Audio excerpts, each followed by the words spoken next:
Vamos a platicar hoy con el licenciado Fernando Mercado Guaida. Él es presidente de la Comisión de Cultura, ahí en la Asamblea Legislativa del Distrito Federal, y que conoce muy bien el tema. Señor diputado, te agradecemos mucho el que nos tomes la llamada. Eduardo, como siempre es un placer estar en tu programa. Oye, preguntándote con esta situación, se hace una propuesta del gobierno federal para un programa donde se hace una cruzada nacional contra el hambre, en las líneas del Pacto por México, pero como sucede todos los años, 14 estados se van a elecciones este año y hay una polarización política pavorosa. ¿Cómo nos está afectando? ¿Cuál es la percepción de del uso de los programas y cuál es la realidad del uso de los programas? ¿Qué se debería hacer? Mira, yo empezaré diciéndote que el uso mediático del programa y el uso político parece que se lo está dando la oposición. En el caso concreto del Distrito Federal, han salido a medios de comunicación, de delegados, a del uso político que se le está dando a los programas en la ciudad.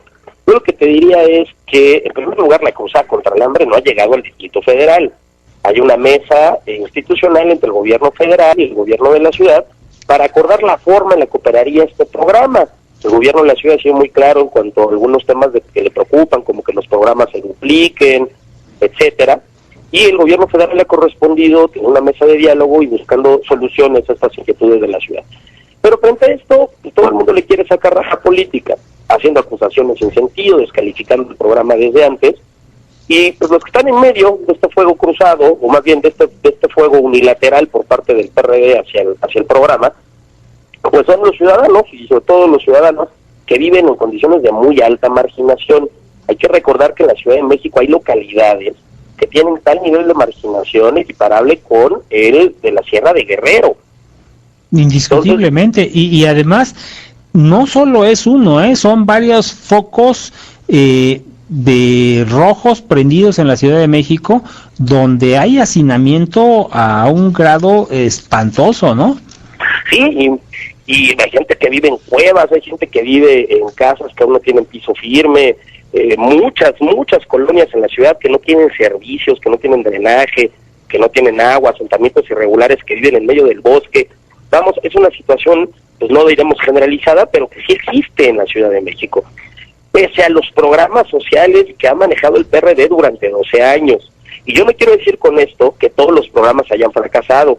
Estoy señalándolo porque creo importante que frente a una realidad compartida con otros estados, el gobierno federal asuma su responsabilidad e implemente un programa que junto con los gobiernos estatales busquen resolver este tema.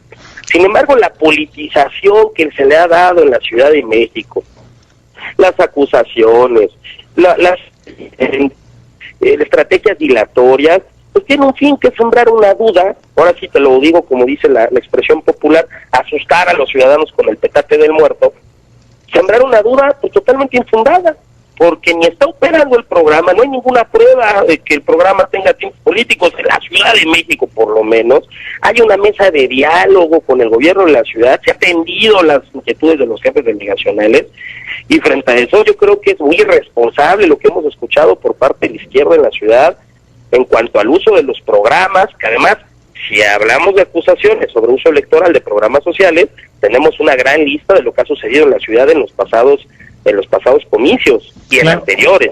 Oye, Fernando, a mí me brinca la duda con eso.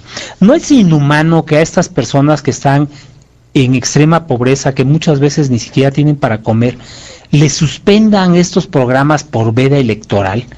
¿No es inhumano el dejar a estas personas en el abandono cuando los políticos o aquellos que están en campaña tienen recursos de todos lados, de iniciativa privada y del mismo Estado, para hacer su campaña, y dejar a estas personas que sí necesitan, por efectos políticos o para cubrirse ante la situación de que pudiera haber fraude electoral o manejos, y dejan a estas personas necesitadas sin por lo menos ese apoyo?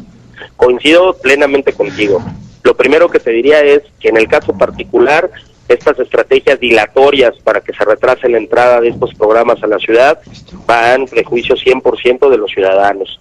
Pero además, los programas sociales tienen que transparentarse a todos los niveles. Sus reglas de operación y su forma de aplicarse tienen que ser claras. El gobierno de la ciudad ha tenido múltiples recomendaciones y quejas por parte de Coneval y del mismo Evalúa BF sobre el mal uso que se le llega a dar a los programas. Y ese caso también lo encontramos en el gobierno federal y en otros estados, no es exclusivo de un partido. Lo que tenemos que hacer es buscar los mecanismos para transparentar el ejercicio de estos programas y subir las sanciones en caso de que sean mal usados, pero no frenarlos, no retrasar su aplicación, no utilizar a los beneficiarios como rehenes políticos para bien o para mal. Ellos acusan que los programas se traerán para apoyar un partido, y yo lo que digo hoy es pues que retrasar estos programas lo que está haciendo es beneficiar a otro partido, al partido que lanza la acusación, porque mantiene con sus programas, con otro tipo de dádivas, una base activa de simpatizantes.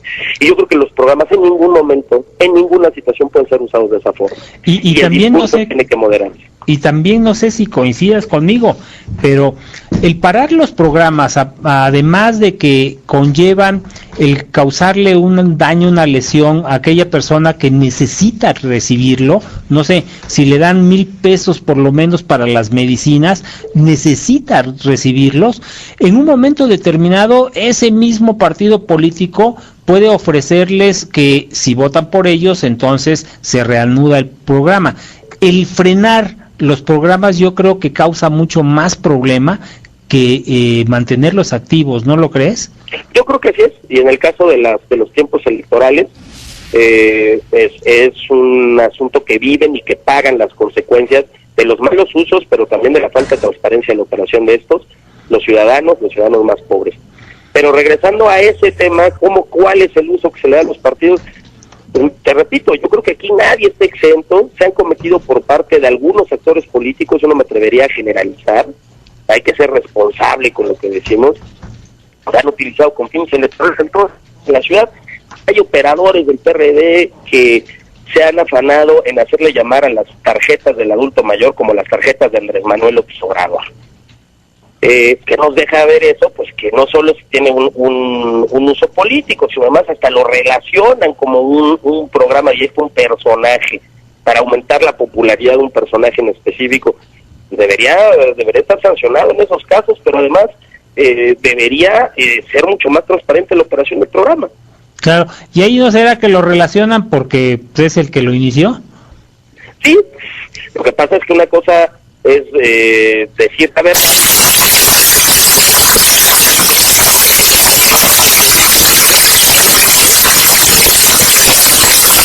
y que si él o su partido no siguen gobernando, se lo van a quitar. Las amenazas de que te van a quitar la tarjeta, te van a quitar el programa son frecuentes. Yo insisto, es un caso muy conocido, muy denunciado en la Ciudad de México. Oye. Entonces este discurso de todos los dirigentes prendiéndose fuego frente al gobierno federal que viene a utilizar los programas a favor de su partido, no solo me parece irresponsable, sino en cierta medida hipócrita. Oye, y preguntándote, con respecto a la percepción que hay en la Asamblea Legislativa del Distrito Federal, con la posición que han tomado los delegados, por ejemplo, hay 4 delegados que dicen, nosotros requerimos esos dineros y los demás no le deben entrar. ¿Cómo perciben ustedes esas posiciones en el gobierno del Distrito Federal y en especial en los jefes delegacionales? Mira, el jefe delegacional que manifieste que existe un problema de pobreza y que le dé la bienvenida a estos programas, me parece alguien que es responsable y que está haciendo su trabajo. Los delegados que no están dentro del análisis técnico, porque son cuestiones técnicas, y que por lo tanto no se encuentran dentro de los municipios donde se implementará la cruzada, también tienen derecho, y lo veo bien, de pedirle al gobierno federal que también actúe en sus delegaciones. Pues estamos hablando de gobernantes que reconocen un problema y piden la ayuda institucional para poderlo resolver. Yo creo que para eso los votaron. El problema son aquellos, no solo jefes delegacionales, sino funcionarios, diputados, dirigentes del PRD, que descalifican y que piden que no se implemente en el Distrito Federal. Ahí nos estamos dando cuenta de la diversidad de opiniones, respecto a las situaciones concretas. ¿Por qué te digo esto? El que gobierna sabe que lo necesita, el que tiene una responsabilidad agradece el programa. Y el que no, de una forma muy irresponsable, lo descalifica, calumnia, difama, para poder sacar raja y para poder salir en los medios. Y lo van dejando de lado. Oye, ¿qué podemos hacer los ciudadanos, por ejemplo, para apoyar a estos programas o denunciar cuando no se aplican? ¿A dónde nos podemos dirigir? ¿Cómo te podrían buscar en un momento determinado como para pedir apoyo o ayuda? Yo con mucho gusto ahora te doy mis datos al aire, en Twitter, Facebook, donde nos puedan encontrar, redes sociales, correos. Uh-huh. Pero bueno, la instancia, si se trata de un uso con fin electoral, es la FEPADE. Ajá. Es un delito electoral. Si se tratara de un uso indebido, pues en este caso sería una sanción administrativa, sería un procedimiento administrativo, pero se puede hacer una denuncia en cualquier momento al Ministerio Público o la misma Fiscalía Especial. O por ejemplo, vamos a poner que hay un programa que normalmente venían recibiendo y con esto de la veda electoral que se viene en otros estados, le suspenden el apoyo que les venían dando. ¿A dónde pueden acudir para exigir que les cumplan? En este caso, hasta la misma Contraloría, en el caso del Distrito Federal, en el caso federal de la Secretaría de la Función Pública, en todos los portales de Internet está el espacio de Contraloría Ciudadana, de atención y quejas, pero al mismo tiempo pueden presentar vía teléfono, la FEPADE, denuncias anónimas. Hay que revisar, eso sí te lo digo con calma, las reglas de operación de cada programa. Hay programas que sí se frenan con base en lo establecido en la ley, en la veda electoral. Hay programas que no, por lo que se consideran prioritarios o porque están fuera de los estados donde hay elecciones. Entonces habría que revisar cada caso en particular, pero el ciudadano y cualquiera de los compañeros radioescuchas que nos hagan favor de escucharnos ahorita, ajá, que si tienen algún tipo de este problema, no duden en la página de internet de la FEPADE, no duden en la página de internet de la Contraloría, levantar vía telefónica un reporte, denunciarlo y darle seguimiento, porque es importante que los ciudadanos también seamos parte de la solución y que no nos seamos actores pasivos en estos problemas. Pues ahí está. Y si desean, perdón, Eduardo, que sí, les ayudemos, yo en lo personal con mucho gusto, en Facebook, Fernando Mercado, o Mercado Gester en Twitter. Yo personalmente atiendo esas dos redes sociales. Cualquier información que me hagan llegar por ahí la tendremos personalmente. Pues te agradezco mucho, Fernando Mercado Guaida, presidente de la Comisión de Cultura, el que nos hayas expresado todas estas ideas y puesto en contexto qué es lo que está pasando con los programas. Muchísimas gracias. Como siempre, gracias y gracias a tu auditorio, Eduardo.